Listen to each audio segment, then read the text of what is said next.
This is the Wirsh 20-bar espresso machine known as the Home Barista Plus. It is a budget espresso machine, but it gets a lot right for the price. This thing retails for around 160 bucks, and I'm going to tell you everything you need to know about this machine before you make a purchase decision on it. And I'm also going to show you a couple of accessories from Wirsh that I think can really upgrade this coffee experience. So let's get into it and take a look. Now, if we just look at the machine itself, well, right up front here is a pressure gauge. We've got a steam wand here. Across the top, there's a cup warmer. And then at the bottom here, there's the start of a number of nice touches that I really like about this thing that I haven't seen on some of the other budget machines. Now, one is the drip tray. They all have these drip trays, but this drip tray comes in multiple parts. So we have the drip tray itself, and then underneath the drip tray is this additional tray here, which makes it really easy to clean this thing out. So if you spill stuff out of the drip tray, then you can just clean this guy instead. And the other thing that I really like is, do you hear that? There's little suckers on the bottom of this thing, so it really stays in place. And the whole thing is stainless steel. There's a water tank on the back here. This guy holds, it says 42 ounces of water, which I was like, how much is that? Turns out that's about 1¼ liters of water. And when you turn it on with the buttons on the front here, this thing gets up to temperature really quickly. So these buttons are flashing right now. When they go solid, that's when you know it's ready to go. Now I'm going to brew an espresso on this in just a second, but first let me show you some of the accessories that come with it. This is the portafilter that comes with it. It's a 51mm portafilter, which is pretty common that these machines come with a 51mm group head. And it comes with 2 baskets. So there is the kind of the regular double cup basket here, and then there is the single cup. So we'll put these side by side, you can see the difference. It's recommended that you add between 7 to 9 grams of ground coffee into the single cup and something like 13 to 15 grams into the double cup filter basket. I'm always curious how the filter basket inserts into the portafilter, because there's lots of different ways to do this. This one just has the most traditional way of doing it, which is there's a spring in here. We just push this in. It's in, and there's a little notch on this side of the portafilter where you can pry that filter basket out. And then the last accessory that comes with it is this. This guy works double duty. It is both a measuring spoon and it is a tamp. And look, it's not going to win any awards for being the fanciest tamp going, but I'll tell you what, it's metal, it's stainless steel like everything else. A lot of these lower end espresso machines, they use plastic for this, so it's a nice touch that this is metallic. So before I get further into the specs of this thing and some of the operational things, let's just brew a cup of coffee. So I'm going to use the double cup filter basket, and I'm going to add in 14 grams of coffee, which I've already ground up here using my grinder at home. Now, something that I've noticed with a lot of these machines is they don't really provide a very good way to be able to get coffee from here into here. I mean, I can take this scoop and I can scoop some coffee out, put it in like this. It's really clumsy and you need to be tamping a lot to do that. So look, just as a general rule, I highly recommend getting one of these. This is just a funnel and you can just put this funnel in here. So now we've got a bit more wiggle room and I can just dump the rest of these grinds in. There we go, there's my puck. Now you'll notice that this portafilter does come with 2 spouts, so it'll actually pour 2 separate shots if that's what you want. And then just for operation, well, there's not an awful lot to it. You either press the single cup or the double cup button. I'm using a double cup filter basket, so that's what I'm gonna press, the double button. Just before I do that, 2 things to note when this runs. One is keep an eye on the pressure gauge, because this will tell you what is going on. There will be a pre-infusion, which will last for a couple of seconds, and then there will be the extraction. And in the extraction, we want it to kind of get up into this red zone up the top here, and that shows we're at the right pressure. The other thing to know is that this will run for a certain amount of time. I think it's around 30 seconds for a double cup, but that is customizable. I'll come on to that in a moment. All right, let's pour a shot. That was a pre-infusion.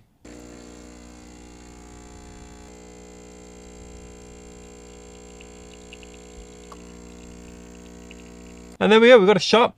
It doesn't tell me what the volume is. You could use some scales if you wanted to check out the water volume.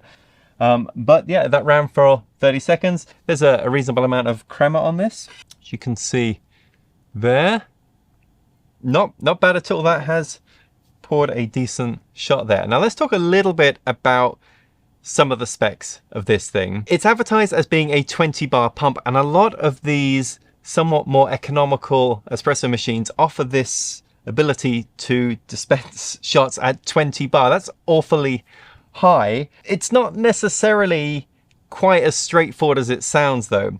What 20 bar represents is the stall pressure. That is how much pressure this could create before it would actually kind of just stall out. But it's not necessarily the pressure you'll get during the extraction. Now, generally the sweet spot is around 9 bar. I mean, lots of people have different opinions on that, but kind of the default is to go for 9 bar. Now, did we get 9 bar of pressure during extraction, or did we get 20 bar? Actually, you're not gonna know, because although there is this pressure gauge here, it doesn't actually have any numbers on it. So you don't know actually what amount of pressure passed through the coffee grinds. Now these systems, they typically don't have an overpressure valve, an OPV, and an OPV kind of limits the pressure. So if we want 9 bar, then an OPV would limit the pressure down to 9 bar so that that is what was flowing through the coffee grinds. We don't have that here. What we do have though is that these filter baskets are actually double walled. You can see it's perforated with lots of holes on the inside there, but on the bottom there's just a single hole at the bottom. And a double wall filter kind of chokes down the flow, so it kind of reduces the pressure that's coming out through the coffee here. Now, doing that kind of leads to a bit more forgiveness. So if you have grinds that are not quite the right size, maybe they're a bit too coarse or they're uneven, you'll still get a decent amount of crema because everything is filtering down through this tiny hole on the bottom here. But what if we don't use that? Well, that's where we get to take a look at a couple of the accessories. So we'll start with this one.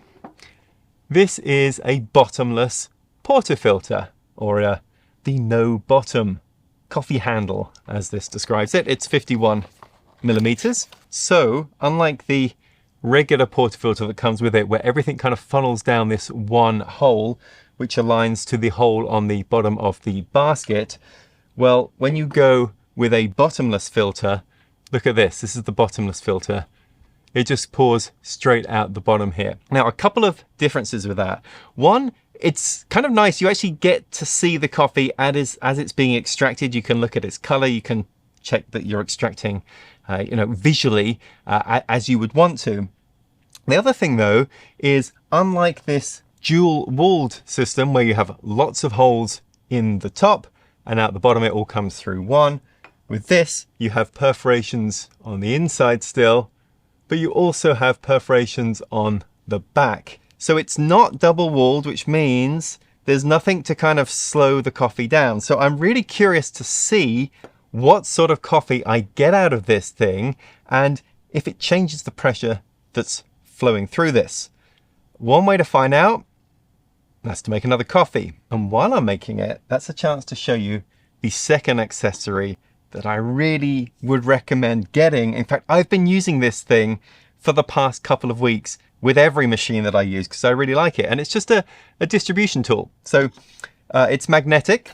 So this connects here magnetically, which is kind of a nice way to store it. And then there's just some needles here that can be used to distribute the grinds. So as I stir these up, now we're getting rid of all of the clumps. That should lead to a much more even extraction. And because we are using a bottomless portafilter, that becomes much more important. So let's put the bottomless one in. And now let's give this another go.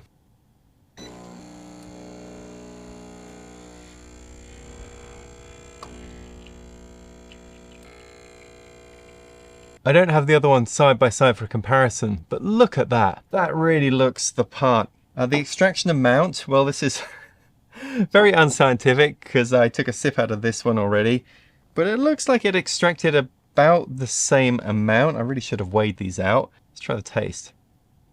Well, I'm probably biased because I always like these bottomless portafilters, but to me, this tastes a bit richer as well. And certainly the crema, I think, looks quite a bit better. So I think this is a worthy addition to this machine. It's not necessary by any means, but it's nice that it is an option. All right, so one more thing to do, steam some milk.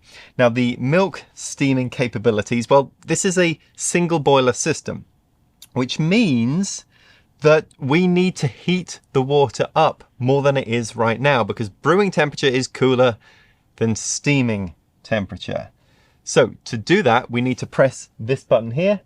Now that is going to start heating up the boiler so that we generate some steam so we can actually steam some milk. There is a dial on this side here that you just turn to turn the steaming on.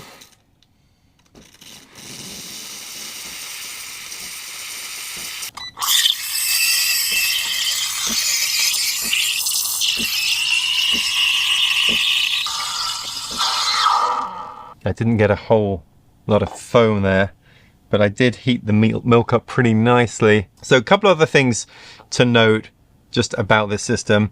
One, because it is a single boiler, now it's too hot to brew. So if you press this button again, you kind of let it cool down, it will then be ready to brew again. In fact, it's already cooled down sufficiently because now those lights are on. You want to make sure that you're not brewing when this is too hot, so those lights would be off if you tried to do anything. Also, you can set the volume, so it ran for about 30 seconds for a double shot, but if you hold down either the single cup or the double cup button and hold it for 3 seconds, the machine will beep 3 times, then you just start brewing. And when you're done, you press the button again, and that will now be the new time that is assigned to that button. So that is customizable. And the brewing temp as well, you can do the same thing. If you hold down the steam button for 10 seconds, then you can set the temperature. You can either set low, medium, or high by pressing each one of these 3 buttons. So single cup is low, double is medium, which is the default, and then the steam button again is high. It doesn't actually say what temperature that is. I've just been brewing on the default. But look, if you want to be able to make drinks like this at home, I've got to say I would recommend this system. It's held up pretty nicely. I like how everything is stainless steel, including, let's see, accessories like this. All these accessories are stainless steel, and the fact that you can customize it. So you do have this option of going with a bottomless filter as well. It's easy to use. If you're looking to get into brewing espresso at home, I think this is a pretty great place to start.